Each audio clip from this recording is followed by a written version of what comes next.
నన్ను ఎంత ఘోరంగా డిఫెన్స్ చేసిందంటే కన్నుకు తాకింది, నడుముకు తాకింది, షోల్డర్కి తాకింది. ఆ పెయిన్ స్లోగా తెలుస్తుంది నాకు. సో నేను ఇంకా అటాకింగ్కి వెళ్ళినా అంటే వాళ్ళు ఫస్ట్ టార్గెట్ నన్నే పెట్టుకున్నారు.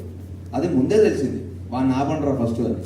సో నాకు తెలిసినప్పుడు నేను వెళ్తే మళ్ళీ ఇంకెక్కువ అటాక్ చేస్తారు. సో నేను ఎక్కువ డ్యామేజ్ చేసుకోదలుచుకోలేదు. నెక్స్ట్ ఇంకా టాస్క్లు ఉంటాయేమో. అండ్ ఇంకోటి, ఆ టాస్క్ 2 రోజులు అయితే కూడా ఎక్స్పెక్ట్ చేయలేదు. 1 డే అవుతుందేమో. అయిన తర్వాత మనకి ఇంకేమైనా ఆప్షన్ ఉంటే చేద్దామని అనుకున్నా. నేను ఫస్ట్ డే డౌట్ గివప్ ఇచ్చిన కాబట్టి బ్యాలెన్సింగ్ టాస్క్ రాగానే ఎస్ ఇదైతే బ్రెయిన్ గేమ్ కాబట్టి హ్యాపీగా ఆడవచ్చు అని నేను ఇమ్మీడియట్లీ దాంట్లో జంప్ అయిన తర్వాత మేము అనుకున్నట్టే మేము గెలిచిన తర్వాత నేను ఇంకా మళ్ళీ ఎక్కడ ఫీల్ అయినా అంటే ఫస్ట్ రౌండ్ వాళ్ళు గెలిచినప్పుడు వాళ్ళు ఒక ఎలిమినేట్ చేసే ఆప్షన్ ఇచ్చారు. సెకండ్ రౌండ్ మనం గెలిచేస్తే ఫస్ట్ పృథ్వీగాని తీసేస్తే హ్యాపీగా ఆడుకోవచ్చు. వాడికి ఇట్లా మొత్తం ఇట్లా ఒక బుల్లాగా ఎగురుతున్నాడు అందరి మీదకి, వాడిని తీసేయాలనేది మా పాయింట్. అందుకనే మా వాళ్ళందరూ మా గుడ్లు ఎక్కువ రాగానే డాన్స్ చేద్దాం, ఇట్లా ఫుల్ ఎగురుదాం, ఎంజాయ్ చేద్దాం అంటే విన్ అయినాక ఎగురుదాం. ఇప్పుడు ఏమొద్దు, మీకు డ్యాన్స్ చేయాలనిపిస్తే లోపలికి వెళ్ళి ఎగరండి.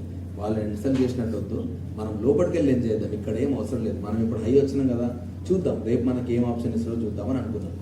మాకు ఆప్షన్ వేయకుండా మళ్ళీ సెకండ్ టైం వాళ్ళకి ఆప్షన్ ఇస్తారు. మళ్ళీ ఫ్లిప్ అయిపోయినా. ఏది నాకు అగెనిస్ట్గానే పోతుంది అన్నీ. సో ఇదన్నీ ఒకదాని మీద ఇంటర్లింక్ అయినాయి. ఇవన్నీ డిఫరెంట్ సిచ్యువేషన్స్లో మేము మాట్లాడిన మాటలన్నీ దగ్గర క్లబ్ అయినాయి. సో చూసినా నాకే ఇన్ని మాట్లాడినా నేను అనిపించింది. అంటే అర్థం చేసుకో, ఆ మ్యూజిక్ ఇంపాక్ట్ నేను వేరే సిచ్యువేషన్లో మాట్లాడినా అక్కడ యాడ్ చేయడం వల్ల దాని ఇంపాక్టే మారిపోయింది. ఏమో నేను మాటల వల్ల తీసేసి ఉంటే అయితే 100% అది మాట్లాడకుండా ఉండేవాడిని అని చెప్తా. కానీ వాళ్ళు క్లియర్గా చెప్పారు. ఆ టీం వాళ్ళే నా దగ్గరకు వచ్చారు, మేము నిన్ను ఎక్స్పెక్ట్ చేయలేదు, నువ్వు బయటకు వస్తావని. మేము ఫిక్స్ అయిపోయినాం నువ్వు టాప్లో ఉంటావని చెప్పేసి అని. సో వాళ్ళకి మాట్లాడాల్సిన అవసరం ఉండదు. ఒకవేళ నేను మాట్లాడిన మాటలు అంత హర్టింగ్ వాళ్ళకు ఉంటే బయటకు వచ్చి మళ్ళీ ఎందుకు నాతో మాట్లాడతారు, ఏం జరిగింది, ఏమైంది, నన్ను క్లియర్గా అడిగింది. నేను చెప్పిన నా జిందగీలో నేను చపాతీతో దోశలు తినలేను. నా 3 రోజులు చపాతీ దోశ పప్పు. మీకు తెలియదు కానీ ఎంతమంది నా దగ్గరికి వచ్చారు, నాకు స్టమక్ అప్సెట్ అవుతుందిరా, నాతో అవుతలేదు ఈ ఫుడ్. ఎందుకంటే ఇప్పుడు ఈరోజు పెట్టిన ఫుడ్ రేపటి దాకా తినాల్సి వస్తుంది. దానివల్ల చాలామంది అప్సెట్ అయింది, చెప్పుకోలేదు ఎవరు. సో ఇవన్నీ ఇప్పుడు ఎట్లా అంటే ఆకలి మీద కొన్ని మాటలు మాట్లాడుతూ ఉంటాం. ఆ ఆకలి మాట్లాడించిన మాటలు కొన్ని సరదాగా జనాలందరితో కలిసి మాట్లాడిన మాటలు కొన్ని. సో ఇది ఫోర్గ్రౌండ్ అయిపోయినాయి, అవన్నీ బ్యాక్గ్రౌండ్ అయిపోయినాయి. ఈ ఎఫెక్ట్ అంతా వాటన్నిటికీ ఆడాలి. సార్ యంగ్ టాస్క్ లో రష్మిక కూడా ప్రేరణ ప్రాణం పెట్టి ఆడేటప్పుడు మీరు ఎక్స్ సేవ్ చేయకుండా కిరాక్ సీతాకి ఇవ్వడం ఎంతవరకు కరెక్ట్ అని? కిరాక్ సీతాకి నేను ఇవ్వలేదు. ఎందుకు కిరాక్ సీత దగ్గర నేను ఎందుకు గివ్ చేసిన అంటే యాజ్ అ చీఫ్ ఇద్దరం నేను నిఖిల్ మాట్లాడుకున్నాం. ఇట్లా గేమ్ వద్దు, ఏమున్నా అక్కడ ఆడుకోండి. ఎందుకంటే ఫస్ట్ నిఖిలే నా దగ్గరకు వచ్చి మామ బాడీ పెయిన్స్ ఘోరంగా ఉన్నాయరా, అవ్వట్లేదు నాతోటి, ఇలా చూసి ఆడుకుందాం రా.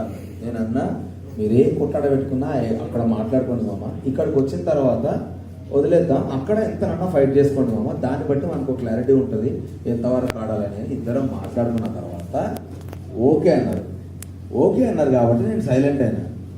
ఇంకోటి, సీతకు ఆల్రెడీ చాలా దెబ్బలు తగిలినాయి అండ్ తలకు కూడా దెబ్బ తగిలింది ముందు రోజు టాస్క్ ఆడినప్పుడు.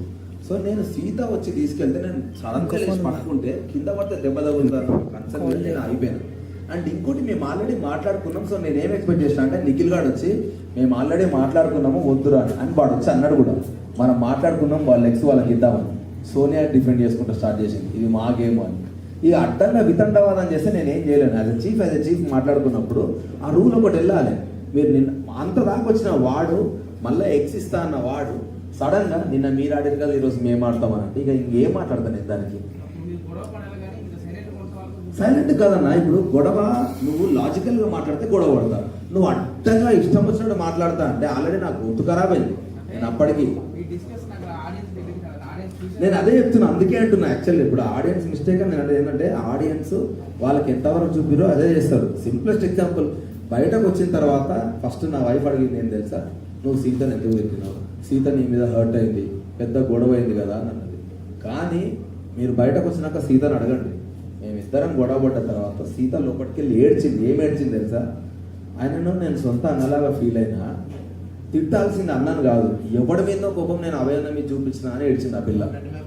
ఎవడి మీదో చూపించాల్సిన కోపం అన్న మీద చూపించిన అని ఏడ్చింది తప్ప నేను తిట్టినా అన్నది కాదు. నేను కూడా బయటకు వెళ్ళి ఆదిత్యతో నా చెల్లెలా ఫీల్ అయినా అన్నదాన్ని నేను.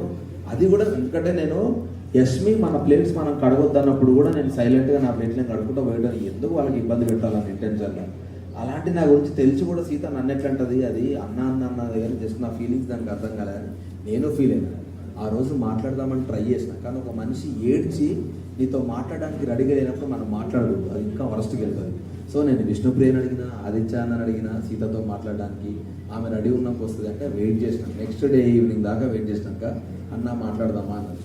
పక్క తీసుకెళ్ళిన రాబెట్ట పక్క తీసుకెళ్ళిన తర్వాత అంతకుముందు అభయ్ గారు అన్నది, నువ్వు అభయ్ గారు అని పిలుచుంటే జీవితంలో మాట్లాడబెట్టాను నేను నువ్వు అన్న అన్న ఒకటి వచ్చిన బెట్ట అంటే చెప్పన్నా అని, సారీ అన్న అని హక్ చేసుకున్నాక, లేదు బెట్ట నేను కూడా మా చెల్లెతో నేను మాట్లాడేటప్పుడు సరదాగా మాట్లాడతాను, కొన్ని దమాక్ లేదా మెంటల్గాను అనేది. ఎట్లా అంటే ఛాయ్ దగ్గర మాట్లాడుతూ చాలా ఊత పదాలు కొన్ని వచ్చేస్తాయి. ఆ ఊత పదాలు ఎట్లుంటాయంటే ఇప్పుడు కొన్నిసార్లు ఎరా ముండా అని మాట్లాడతారు, అది నా సైడ్ చాలా ముండా అంటుండే నేను అనిపిస్తుంది, కానీ కొన్నిసార్లు చాలా నార్మల్ పదం అది. సో ఇటు సైడ్ నాకు చాలా నార్మల్ పదం, కానీ అది సీతకు తెలియదు, కానీ అది నేను అన్నందుకు కూడా ఫీల్ కాదు. ఆ బాండింగ్ మా ఇద్దరికి ఏర్పడింది లక్కీ. సో నేను సీతతో అదే చెప్పిన. ఆ తర్వాత మళ్ళీ ఆ ఇష్యూ కాలేదు. కానీ ఇక్కడ ఏం చేసిందంట, బిగ్ బాస్ మీద మీ ఒపీనియన్ ఏంటి సార్? అంటే రెడ్ కార్డ్ ఇచ్చేసి మిమ్మల్ని తరిమేశారు కదా, బిగ్ బాస్ మీద నాకేం ఒపీనియన్ లేదు. లేదంటే కావాలనే పాయింట్ అవుట్ చేసి మరి తరిమేశారు అన్నారు. పాయింట్ అవుట్ చేసినట్టయితే నేను ఫీల్ అయిన హానెస్ట్గా. ఎందుకంటే ఇప్పుడు ఏదన్నా రూల్ తప్పినాం అనుకోవాలా, బిగ్ బాస్ నుంచి వార్నింగ్ వస్తుంది, మీరు రూల్ తప్పుతున్నారు జాగ్రత్త అని వార్నింగ్ వస్తుంది బిగ్ బాస్ నుంచి. నా విషయంలో ఒక్కసారి కూడా రాలేదు. రానప్పుడు పక్క వాళ్ళందరూ చాబోయి నువ్వే అంటే గుమ్మడికాయ దొంగ చూడంటే నేను ఎందుకు భుజాలు అనుకుంటావు, నేను తప్పు చేస్తే డైరెక్ట్ చెప్తారు కదా వాళ్ళు, బిగ్ బాస్ చెప్తాడు. ఉత్తా నేను టేబుల్ మీద తమలా కొడుతుంటే అబ్బాయి మీరు చేసే పని తక్షణమే ఆపేయండి అన్న క్యాండిడేట్ నేను బిగ్ బాస్ గురించి మాట్లాడుతున్నప్పుడు ఆయన అననప్పుడు నేను ఏమనుకుంటా, వాళ్ళు అన్ని పిచ్చర్లు ఇట్లా ఎడ్ తీసుకుంటారు. ఇప్పుడు వాళ్ళు ఏంది, మన పేషెన్సీ టెస్ట్ అక్కడ. వీడు టంగు లూజ్ అవుతున్నాడు అని అనుకుంటారు, కానీ వీడు నన్ను తిడుతున్నాడు ఎందుకు అనుకుంటారు అని చెప్పి నేను ఆబ్వియస్లీ అనుకుంటాను. ఎందుకంటే నేను కన్ఫెషన్ రూమ్కి వెళ్తాను చాలాసార్లు అడిగి.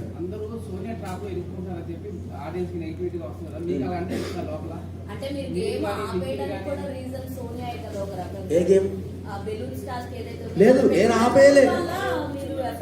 ఓ లేదు, నేను ఆపేయలేరా. నేను ఎందుకంటే డే 1 నుంచి చిన్న పదాలు ఎత్తుక్కొని ఈ పదాలే మా స్ట్రాటజీ అని మాట్లాడేవాళ్ళు. సరే బిడ్డ, మరి నా స్ట్రాటజీ కూడా నాకుందని నేను అన్నా.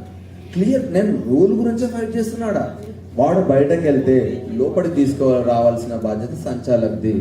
నేను సంచాలకు పిలవగానే రావాలని లేదు, అవి వాళ్ళు మాట్లాడినే. శరీరం అంటే ఫుల్ బాడీ అని నేను అనుకుంటే తలకాయ ఒకటే అని వాళ్ళు ఎట్లా అనుకున్నారో, వాడు బయటకు వెళ్ళినప్పుడు లోపలికి రావాలి అని అంటే తీసుకురావాల్సిన బాధ్యత సంచాలకుది.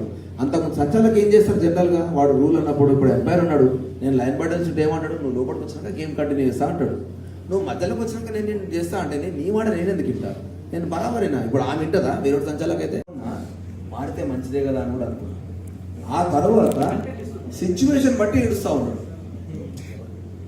నాకు ఎందుకు నేను అనుకున్నా అంటే ఇది ఒకటి అర్థం కాదు. నాకు ఎందుకు అర్థం కాదంటే తక్కువ ఫ్లోలో కొన్ని మాటలు వదిలేస్తుంది, ఆ తర్వాత ఎందుకో రియలైజ్ అయ్యి మళ్ళీ ఆ మాట సారీ చెప్తుంది. అట్లా నన్ను ఒక మాట అన్నది, నబీల్ని ఒక మాట అన్నది గేమ్ ఆడుతున్నప్పుడు. అంటే తక్కువ నువ్వు ఒకరిని అసెసినేట్ చేయకూడదు కదా, రాంగ్ వర్డింగ్స్ యూజ్ చేసి. ఆ తర్వాత నువ్వు సారీ చెప్పి ఏం లాభం అన్నా, దాన్ని జరిగినట్టు పోర్ట్రే చేయడం.